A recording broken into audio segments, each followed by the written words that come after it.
Good morning. As you can see, the lesson today is how biases affect our learning. And I've got my map of consciousness here, and the reason is because the people who are in the lower energy level, operating out of a survival paradigm, the people who are just into the positive energy level have reason and integrity, and the people who are in the blue and purple are operating out of the spiritual paradigm. And this makes a lot of difference about how we learn. And so when a new idea is presented, let's just use this circle as all that's called the sphere of all the understanding in the world. All of us have a certain portion of that sphere. Now it may be larger and it may be smaller, but for this illustration, let's just make a small circle here, somewhere around the middle. And this is what I know. This outside here is stuff that I don't even know that I don't know. And so when a new idea is presented that's outside of our sphere of understanding, we react according to where we're at in the energy scale. People who operate out of fear, they become quite disturbed. Emotionally, it can usually affects them in one of four ways. They go into fight, flight, freeze, or fawn. And so it doesn't really matter how high your IQ is. If your EQ or emotional intelligence is low and you get emotionally hijacked by a new idea, your IQ is not going to help you. So studies have shown us that having a higher EQ is very important to learn new concepts and to give consideration to new ideas. Now, biases are something that we all have, and we may or may not recognize our own biases. Now, for me personally, when I listen to a speaker who is very dramatic and all made up and eyelashes that long and glittery dresses and just so much drama, I have a bias. I have a bias against that. The message has to be really good for me to stay focused. And I try to overcome that bias because some of those people have a lot of wisdom. They have a lot of understanding. They know things that I don't know.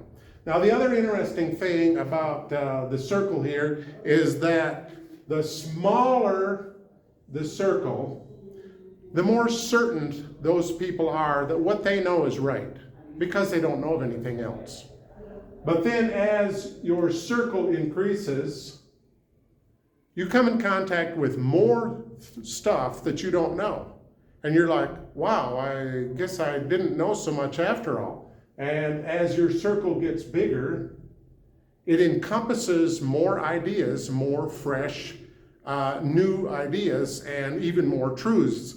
And we can say, well, there is only one truth. There is the Bible, and that's the truth, and that's it. And people even talk about the inerrancy of the scripture. And I'm going to trigger some biases now because I don't believe in the inerrancy of the scripture because we all interpret it through our biases. And we all have biases. Now, am I discounting scripture? Absolutely not. The Bible is full of wisdom and instruction for life and inspiration. I read the Bible every day, sometimes multiple times a day, and think about it, and think about the wisdom that I received from it. But when someone says that you have to understand the inerrancy of the Bible, what that does is gives them an opportunity to say, you have to understand it like I understand it. And usually those people are operating out of the fear zone. And the difference between the fear zone and the love zone is, number one, if you're operating out of the love zone, you're persistent. If you're operating out of the fear zone, you tend to be demanding. If you're operating out of the love zone, you request, would you consider a different idea? And when you're operating out of the fear zone, you become very demanding. You know, you need to really consider this. This is good stuff. This is stuff that you need. When you're operating out of the love zone, you ask questions. And if somebody brings up a new idea, your energy level is different Because if you ask a question out of curiosity or fascination, it's totally different than, why do you believe that? And so the people who are in the fear zone, they tend to be more accusatory. And when you're operating out of the love zone, it's attracting. It's an attracting energy. When you're operating out of this fear zone, it's a repelling energy. And people feel energy. There's 3 ways that we communicate. One is by our words. That has the least amount of impact. The next is by our body language and our gestures and mannerisms. And that's quite a bit higher than our words. And the most impactful is our energy. And so, I was in a room one time and someone came into the room and had a different skin color than I, looked around the room, came straight to me. And I said, after we visited a while, we got to be friends. I said, why did you come straight to me? He said, obvious. I could sense the positive energy. Okay, so when you get tuned into the positive energy, you start to connect with those people. And the people who are operating out of the fear zone connect with those people. And so bias is a systematic error or tendency that influences our judgment unfairly and leads to partiality and prejudice. And so there's so many biases, but some of the biases that affect us, especially those of us who are Christians, is when we tack ism on the end of the word, like intellectualism. Ism means the belief in. Tribalism, racism, denominationalism. I believe in a certain denomination. And so what happens is once you become rigid in what you believe, you're no longer really looking for truth. You're looking for evidence to confirm your bias. And when a new idea is presented to you, and you're operating out of the fear zone, and you're a black and white thinker, you tend to, and your emotional intelligence is a bit low, you're not able to get even into the logic and reasoning state, you tend to dismiss it quickly. And it might just be something that's just slightly outside of your comfort zone. It might be because of a different culture. It might be a different belief system. But it's just here. It's just outside of what feels normal. And so you immediately reject it. Then, once you've decided that I'm going to reject that idea, now you begin looking for reasons to say, this is wrong and what I believe is right. So what I recommend is when a new idea comes to you or is presented to you, don't feel like you have to make a judgment. Don't feel like you have to accept or reject. When we can hold loosely the truth that we understand, then when somebody presents something else and we're in the higher energy level and we're more emotionally intelligent, we can say, that's a fascinating idea. I've never heard that before. It doesn't mean that I've accepted it. It doesn't mean that I've rejected it. It just means that I will consider it. But there are people who, when you present them with a new idea, it triggers them. I've presented things to people before, like one time I sent someone a video and I said, what do you think of this? Later he come back and said, I couldn't hardly stand to watch that video. It was just so arrogant. That presenter was so arrogant. See, he had a bias against the presentation. And then he wrote a big, long statement about why it was wrong. He felt like he had to make a judgment.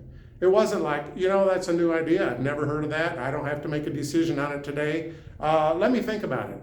And then if more evidence comes in, if our sphere of understanding gets bigger and we start to understand, possibly this is true. It's something I've never considered before, but possibly it's true.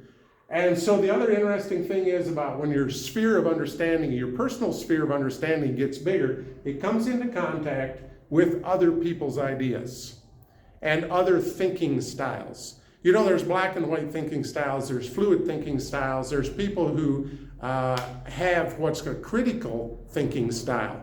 And that's when it's developed past the logic and reasoning. Critical thinking styles always include two things: asking questions, doing abstract thought experiments. And so possibly I'm a guy who builds houses, and I've always built them the same way, and somebody says, Stuart, why don't you build them this other way? And I give consideration to it, and I begin to ask myself, would it benefit me?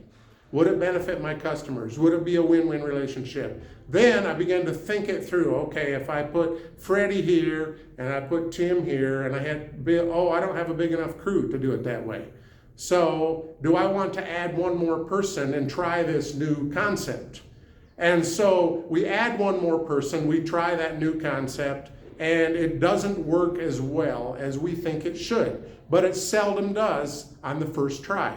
And so we give it another effort and we find out, yes, this is a much better idea. Or we find out that because of our skill level, because of our understanding level, because of the kind of equipment we have, it's not working very well for me.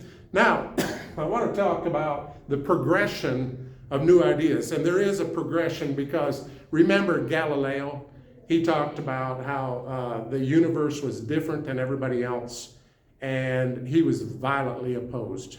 Matter of fact, he even lost his life. And you know what? Jesus Christ lost his life too.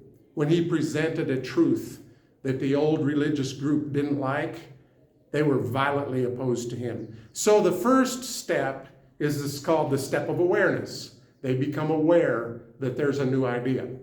The second step is normally violent opposition. And so if you are a person who's out in the forefront or you've got a new inspiration, you're going to have to be very careful how you present that. You're going to have to kind of do some preliminaries. I mean, if you want to use wisdom, use some preliminaries, ask some questions, and see if this person is even anywhere near your sphere of understanding, because you might find that he's over here somewhere. Or you may find that they're over here somewhere, and you can know that they're not going to accept this new idea. They're going to be violently opposed.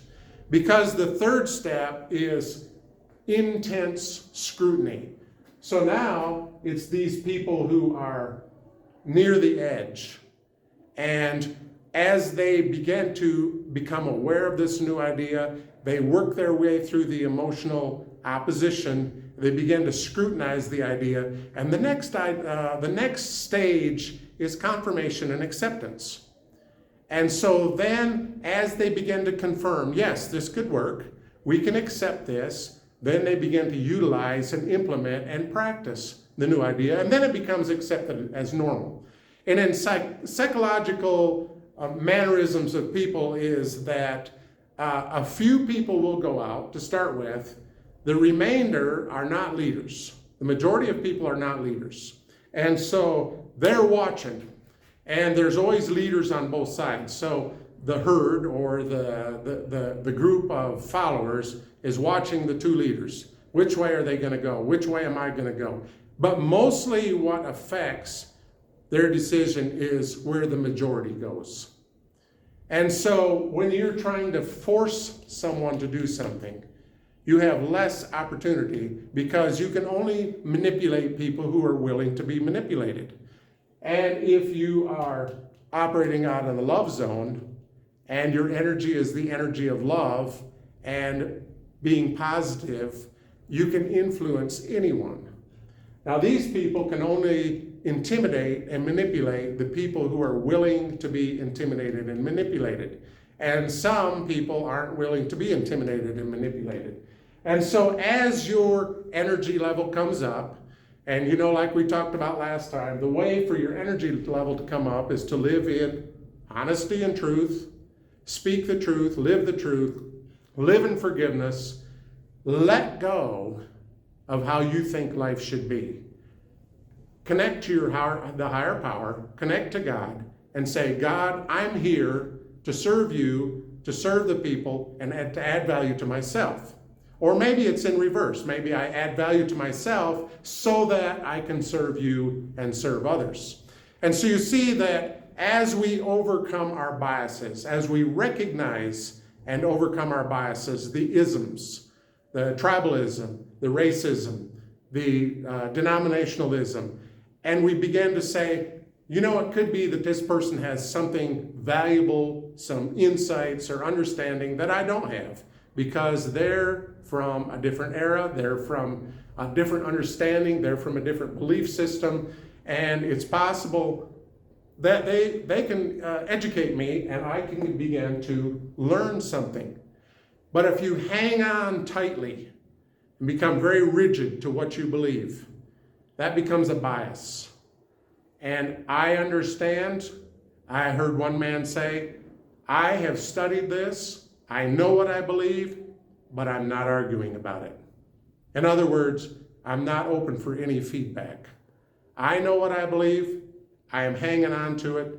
You believe whatever you want to believe. If you believe like I believe, we can work together. If you don't believe like I believe, you can just go do your own thing. And those types of people sometimes are very intelligent. And they can make it work within their little sphere. But when you're reaching out to a bigger audience, you have to be more open-minded. So may God bless us all that we can overcome our biases and that we can come together as believers and that we won't be fragmented. Because, if the light is fragmented, it doesn't produce much power. And the world is very dark now. So may God bless us that we will begin more accepting of different methods of believing and different methods of how to worship God. And we will understand that God is a spirit, and they that worship him must worship him in spirit and in truth. Because if your truth doesn't include the Spirit of Jesus, which is compassion, reconciliation, restoration, and redemption, but if it's harsh and demanding, it's probably not from God. It's a different truth. If it's accusatory, we know where accusations come from. They come from the accuser of the brethren. And that's what has happened to religion. It has fragmented. And there's 46,000 or some odd different denominations. They have one thing in common. We are the right one. We have it figured out. We know what we're doing. You have to be in our box to be saved. You have to be in our box, and then we will accept you. But Jesus came along and he erased those lines, those boxes. The curtain was torn. He said, "Come unto me, all you that labor and are heavy laden, and I will give you rest."